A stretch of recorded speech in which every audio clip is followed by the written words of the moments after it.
Thomas, are you done with work? Yeah, I'm done. Why? I just wanted to ask if you could stop by the grocery store on your way home. Huh? The grocery store? Why me? We're running low on laundry detergent and toilet paper. Then why don't you go get some? Do you know how embarrassing it would be for a guy like me to buy detergent if the neighbors saw it? Huh? There's nothing weird about a man buying detergent. It's pretty normal these days. It just feels like I'm being bossed around by my wife, and I don't like that. I'm not bossing you around. Stopping by the store on your way home isn't a big deal. What did you even do all day today? Well, I did laundry and cleaned in the morning. Then I relaxed in the room during the afternoon. You've been lounging at home all day. You can at least handle the shopping. I'm sorry, it's just been hard to move around. I'm almost due to give birth. My belly's gotten really big and my back hurts a lot. You know the due date, right?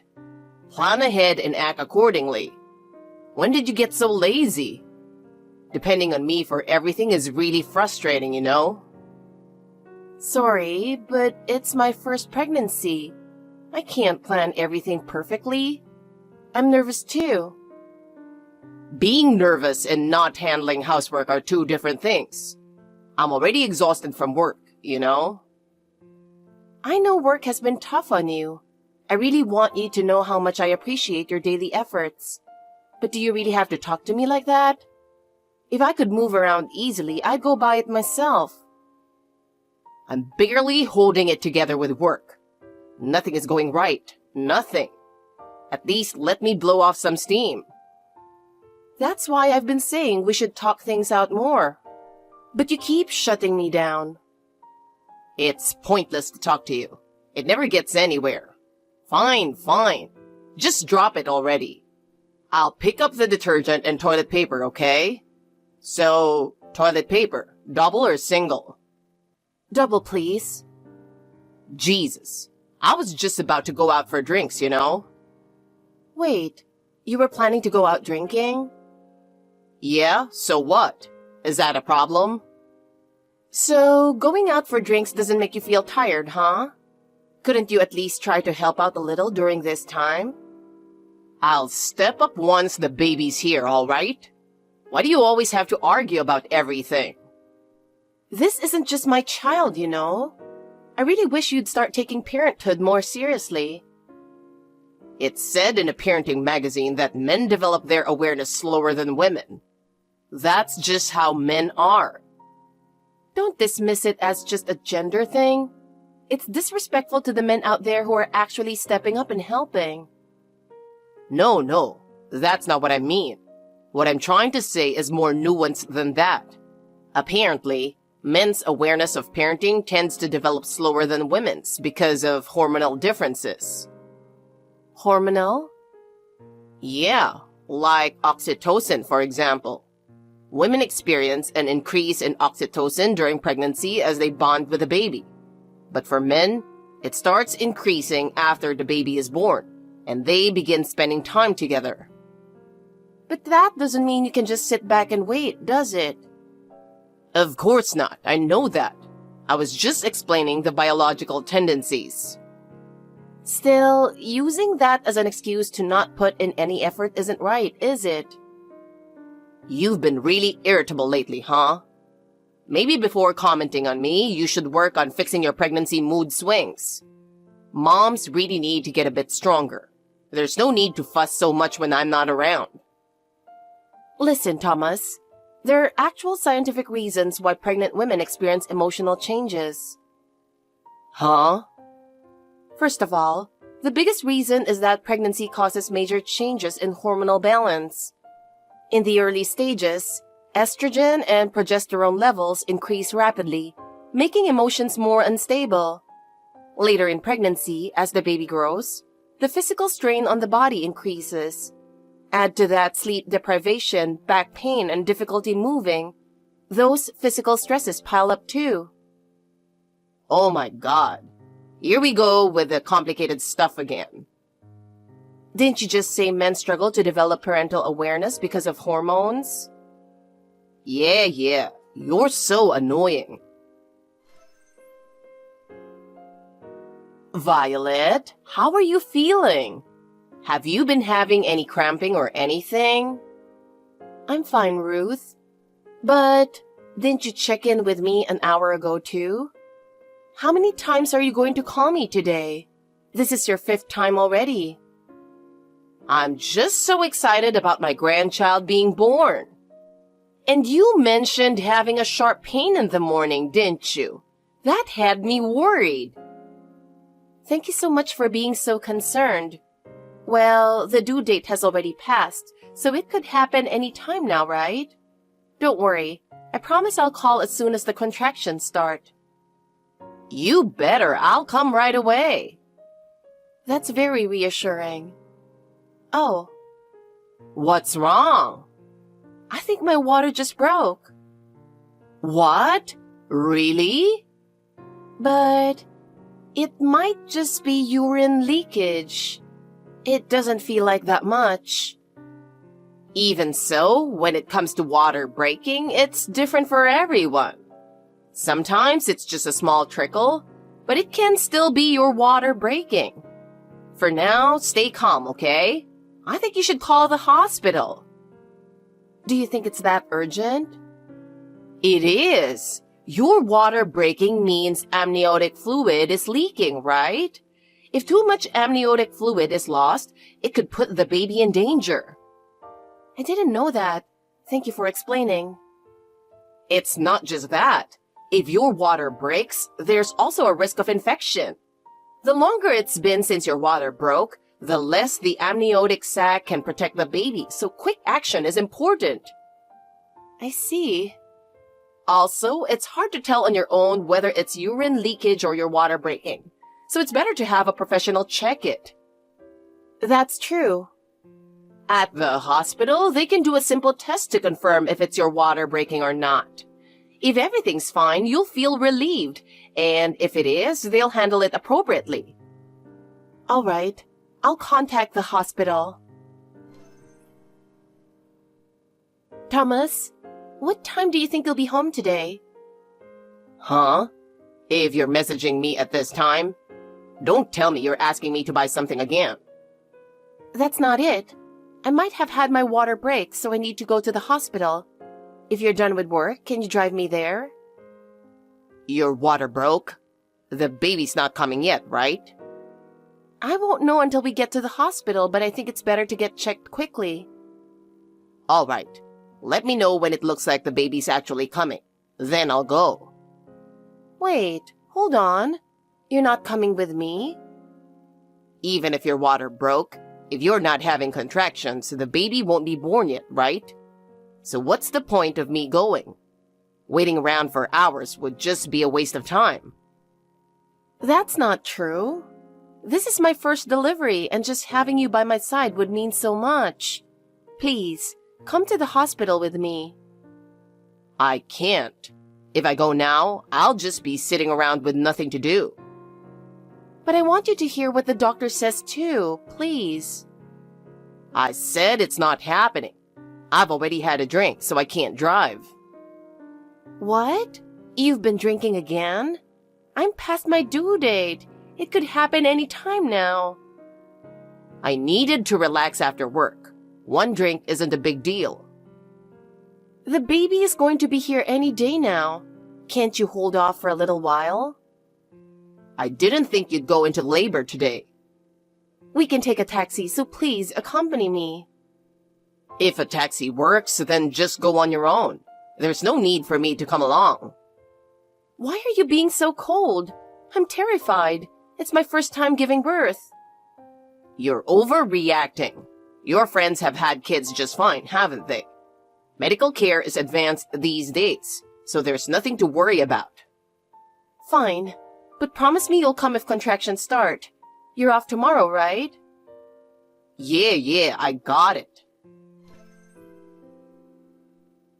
Thomas, are you still drinking? I've been messaging you, but you're not responding at all. The contractions have started. They're getting much closer together, and the baby might come by early morning. My back feels like it's going to split apart, and I'm so scared. Please, come quickly. Thomas, why aren't you replying? The baby's about to be born. My bad. I didn't see your messages. I just got home. My phone's been on silent this whole time. So, what was it? You said the contraction started? You just got home? It's already 4 a.m.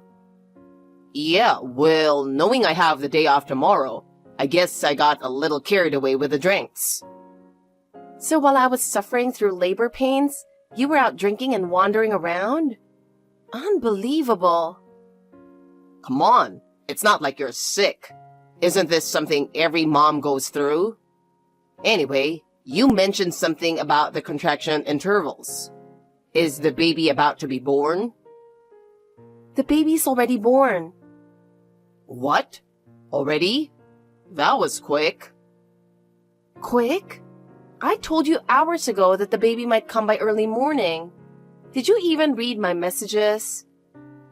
Honestly, not really. I was pretty drunk. Thomas, you didn't come in the end. Oh, I see. So the baby's here. Well, that's great news. Congrats. Congrats? That's all you have to say? Don't you think this is insane? It was my first delivery and you were out drinking. I wanted you to be there when I needed you the most. All right, I'm sorry, okay? Don't get so mad. So, is it a boy or a girl? It's a boy. Oh, just like I predicted. I hope he looks just like me. All right. Can you come to the hospital right away? Wait, I've got a headache. I'll be there after I get some sleep. Excuse me? Are you serious? Your child was just born and you're still not coming? What do you want me to do? I can't meet the baby in this drunk state. Besides, I reek of alcohol. I can't show up at the hospital like this. So when are you coming? I'll take a nap now and head over around noon. You should get some rest in the meantime, too. I can't rest. I've got feeding and taking care of the baby to handle from here on out. All right. Don't get so worked up.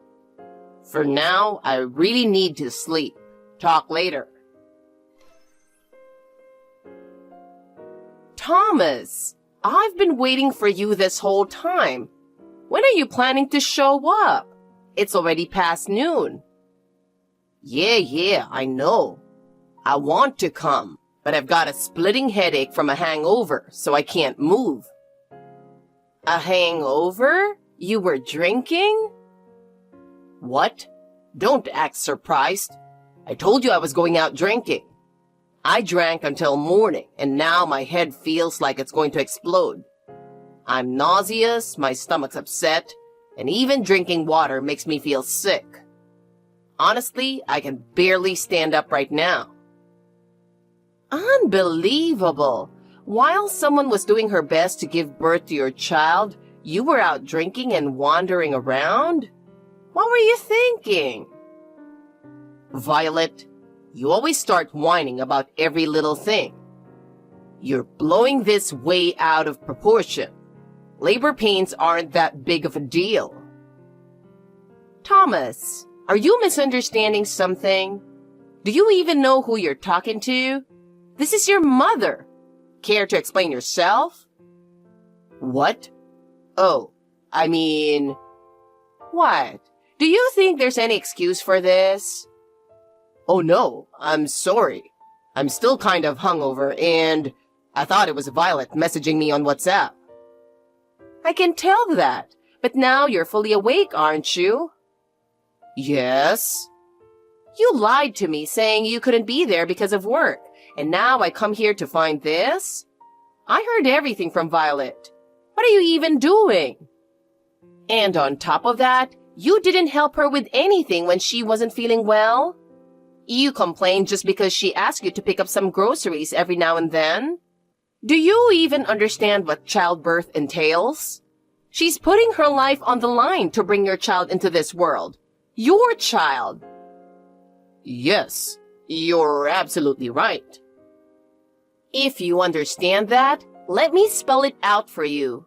Do you know how much strain pregnancy and childbirth put on a woman's body?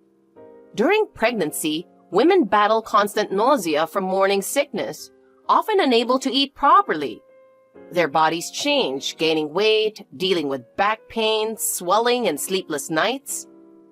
Their hormones go out of balance, leaving them emotionally unstable and aches and pains everywhere. Well, I've read about that in parenting magazines, so I kind of know. But you're treating it like it's someone else's problem, even though it's your child. Have you ever tried imagining the pain of childbirth? The level of pain varies, but for some, it's so intense they feel like they might pass out. And let me remind you, there's a very real risk of losing your life during childbirth. Do you have any idea how terrifying it is to go through that without your husband there? You're about to become a father, aren't you? What happened to the Thomas who cried with joy when he found out he was going to be a dad? At that time, I was really happy. We'd been struggling to have a child even after we got married, and it was weighing on me. So when Violet came home from the hospital and said, "We're having a baby," I couldn't believe it. I was going to be a father. I was just so happy. I was so overwhelmed I couldn't even put it into words. So, what made you forget how you were feeling back then? I didn't mean to forget, but since I'm not the one who's pregnant, as time went on, the excitement I felt when we found out just started to fade. If you haven't truly forgotten, then now's the time to remember how you felt. What do you think your child will feel if someday they find out their father was out drinking while they were being born? Have you thought about that? No. Then think about it now. How do you think your child would feel if they knew the truth? They'd probably be really disappointed. They wouldn't just be disappointed. If I were in their place, I'd surely be giving you a hard time. I heard from Violet, work hasn't been going well for you, has it? You've been using drinking as an escape from that stress, haven't you? It's just, I feel stuck. Nothing is going right. I've wanted to quit so many times, but if I do, I won't be able to provide. And when I think about being a father, I feel like someone like me could never make them happy. I feel like I'm not good enough. So what made you want to have a kid in the first place? What makes Violet and the baby happy is living a good life with you.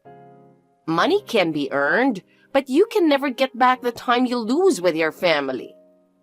And when Violet tried to sit down and talk with you, why were you clinging to your ridiculous pride? Sharing your struggles is what family is for. No matter how hard things get, can't you think about Violet and your child and push yourself to do better? Marriage is about understanding and empathizing with each other, in good times and bad. Until you can understand that, you need to take some time to cool off. Anyway, after the delivery, I'm taking Violet and the baby back to our house. What? She's not going back to her parents' house? This is Violet's decision. She said she wants to stay with me for now. She feels safer that way. She's worried that if she goes back to her parents' house, it might completely sever her connection with you. That fear is what's keeping her from doing so. Of course, I'm more than happy to have her here. Her parents are on board with this too. It'll be fine. I'll make sure to help with the housework and take care of the baby so Violet has the support she needs. Help? What do you mean by help? Well, I'll help Violet with things to ease her burden. Do you not realize that this way of thinking is wrong from the start? Sure, you're working, so it might not be realistic for you to do everything around the house. But when it comes to raising your child, it's not about helping. You do it. That's the bare minimum. Whose child is this? It's my child. Exactly. Doesn't saying you'll help make it sound like it's someone else's problem? You're absolutely right. In any case, after the delivery, I want Violet to rest as much as possible, so she'll stay here with me. I'll also have a thorough discussion with her parents about what happens moving forward. I'll head over right away. Thomas, it seems like you've been trying to reach me this whole time. I'm sorry I couldn't reply sooner. I've been so caught up with the baby and adjusting to parenting that I haven't been checking WhatsApp. Don't worry about it, Violet. You're busy, and you don't need to feel obligated to respond to me. Don't say things like that. I'm sorry. Your mom and dad told me. They said you've been coming to my parents' house every day after work. They told me how you kept apologizing to them. I really regret everything. I'll keep going every day until I earn their forgiveness. You've been coming here every day too, right? I'm sorry, I didn't know how to face you, so I asked Ruth to turn you away. I know, it's my fault. All of it. How are you feeling? You're not ready to come back home yet, are you? Well, honestly, I can focus on parenting more here. But, it's unbelievable how little sleep I'm getting. Is it really that hard? Hard doesn't even begin to describe it. Do you know how many times I have to feed the baby in the middle of the night? When the baby starts crying, I feed them, and after that, it's time to change their diaper. Once the diaper is changed, they start crying again, and getting them to stop crying can take so long. I see. Babies do cry at night a lot. The baby wakes up every 2 to 3 hours. As soon as I think I can finally sleep and lie down, I get woken up again. It's just endless. I don't think I can handle that. And during the day, I still have to take care of the baby, so there's no chance to nap either. Your mom has been handling all the housework for me. It's such a huge help. She even helps with bath time. Raising a child alone is impossible. I'm so sorry. I really need to do better and support you more. But I've decided it's time to come home. What? You're coming back home? Yeah. I've heard from your mom how hard you've been working. Ruth said she straightened you out. She told me you've been doing all the cleaning, the cooking, everything on your own. And that you've been getting the house ready for when we return. She also said you haven't gone out drinking. I haven't had a single drink since that day. I realized I was relying on the wrong things. That day? You mean the day of the delivery? Yeah, I felt so ashamed of myself for not being there for you and the baby. And I realized I'd been using alcohol as an escape. An escape? Whenever something went wrong at work, I just head out for a drink. I thought getting drunk would make me feel better, at least for a while. But all it did was push the problems aside. But isn't it pretty tough to just quit drinking alcohol like that? Honestly, it was really tough at first. On days when I came home exhausted from overtime, I'd think, maybe just one drink wouldn't hurt. But I held myself back and stuck to non-alcoholic beer instead. Why were you able to push yourself so hard? At first, it was purely out of guilt for what I'd done to you and the baby. But guilt isn't enough to keep you going. So I realized I needed to replace drinking with something else, and I started exercising. Exercising? Yeah, moving my body really helped me clear my mind. I started waking up early to jog in the mornings. It turns out I feel way better after exercising than I ever did after drinking. Wow, that's amazing. At first, I had to force myself, but over time, it just became natural. I don't even crave alcohol anymore. I finally realized there are healthier ways to deal with stress. That's an incredible effort. I know it's easy to say all the right things, and I know I've lost your trust. I also know what I did isn't something that can be forgiven easily. But I want to do everything I can now. If, after doing that, divorce is still what you want, then I'll accept it without regret. People say change doesn't happen overnight, but I refuse to be influenced by that excuse. We're not getting a divorce. What? Are you serious? I'm not lying. I know how hard you've been working to change, and so do my parents. They even said if you come by tomorrow, they'll let you in and forgive you. You haven't faltered on anything since the day you made that promise at the hospital. I'm sorry my parents said some harsh things to you. No, you don't need to apologize. I was in the wrong, and they had every right to be angry. But they must have said some really tough things, didn't they? Yeah. Honestly, their words didn't just sting. They felt like knives straight to my heart. The first thing they said was, "There's no way we can entrust Violet and the baby to someone like you." Then they added, "You're not just a failure as a father. You don't even have any credibility as a person." And they didn't stop there. What could anyone expect from a man who was drinking while his wife was giving birth? They shouted at me. I'm sorry. You kept going to apologize over and over, and yet... Please, Violet, don't apologize to me, but thank you. Thank you so much. But, while it's fine to apologize and thank my parents, you also need to make sure you properly thank your mom. She's been helping you with everything at your house, even though she has her own things to take care of. You need to show her some gratitude. Of course. I'll make time to do it right away. But just because I'm coming back doesn't mean things will get easier, I'll help with the housework, sure, but you're also going to be doing your share of parenting. So make sure you step up as a father, okay? I won't run away anymore. I'll also make time to talk about work properly. Let's sit down and really talk about it. I get it. It's easy to feel like being bad at your job is embarrassing or uncool. It's something people feel about themselves, but I want to be the person who understands you, Thomas. I understand you have your pride, but you're not alone, so don't rush. Don't carry all your worries by yourself. At least from where I stand, the Thomas I see now isn't uncool at all. I'll be back next week. Thanks. I'll do my best.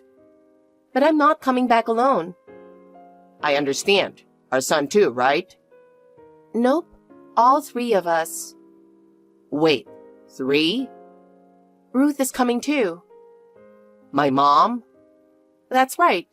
If you start slacking off on housework or parenting as soon as I come back, I'll be in trouble. I'm returning to the husband who was out drinking while I was in labor, Do you think I'd come back to an unreliable husband without any guarantee? Okay, I get it. But Violet, have you changed or something? Has your personality been influenced by my mom? You're the one who said it, Thomas. Mothers have to be strong. As promised, I returned home with Ruth to the house where he was waiting for us. It had been a while since I'd been back, and what greeted me was an unbelievable sight. The entire house was spotless, sparkling to a degree I couldn't even imagine. The windows shone like mirrors, the curtains had been washed and carried the soft scent of fabric softener, and the floors were so glossy they looked brand new, almost too pristine to step on. Thomas had also fully prepared for the baby's arrival. The baby crib was set up, a diaper-changing mat was ready, and baby clothes and towels were neatly organized. Even a nursing pillow and toys had been purchased and placed thoughtfully for easy access.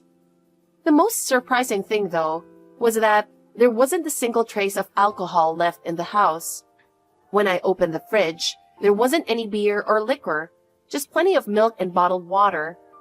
This was shocking, considering the fridge used to be packed with Thomas's favorite beers. I also vividly remember being stunned by how much Thomas's cooking had improved. It was so delicious, it actually left me a bit speechless. A few days later, we sat down to talk about Thomas's work issues. It turned out the root cause was his strained relationship with his boss. Thomas's immediate supervisors seemed to lash out at him whenever they were in a bad mood, often yelling things like, "You're a failure as a professional," or "You should just quit," in front of everyone. During meetings, the boss would single him out for opinions, only to respond, "Your thinking is so naive. That's why you'll never succeed," no matter what he said. It wasn't hard to understand why Thomas had been feeling so cornered. I had noticed how gloomy Thomas looked every morning before heading to work, so I told him to share anything that was bothering him. But it seemed Thomas felt ashamed to admit to me that he was being harassed by his boss, thinking it would make him look weak, so he kept it to himself all that time. During my first pregnancy and delivery, I had been so focused on myself, constantly blaming Thomas for going out drinking so often. When we finally talked everything out, we both cried together for the first time in a long while. Afterward, Thomas changed jobs. He found a great company with kind colleagues, and before long, he started to get promoted rapidly. Even though I never forbade him from going out drinking, he stopped entirely on his own. He told me he lost touch with a few of his drinking buddies, but he laughed it off, saying, "Any bond that snaps over something like that isn't worth keeping anyway." At his new workplace, Thomas found a colleague who also enjoys jogging, and now he's spending his days surrounded by people he genuinely gets along with. He seems truly happy with his life now. At one point, I seriously questioned over and over if someone as selfish and thoughtless as Thomas could really be a good father. But through this experience, I learned the importance of believing in someone, and I saw firsthand that people can change. Time passed. 3 years later, I recently gave birth to our second child. Even while working, Thomas supported me every step of the way and was there by my side during the delivery. The scene before me this time was completely different from 3 years ago. It was filled with happiness and smiles. Now, from the bottom of my heart, I feel truly glad that I married Thomas.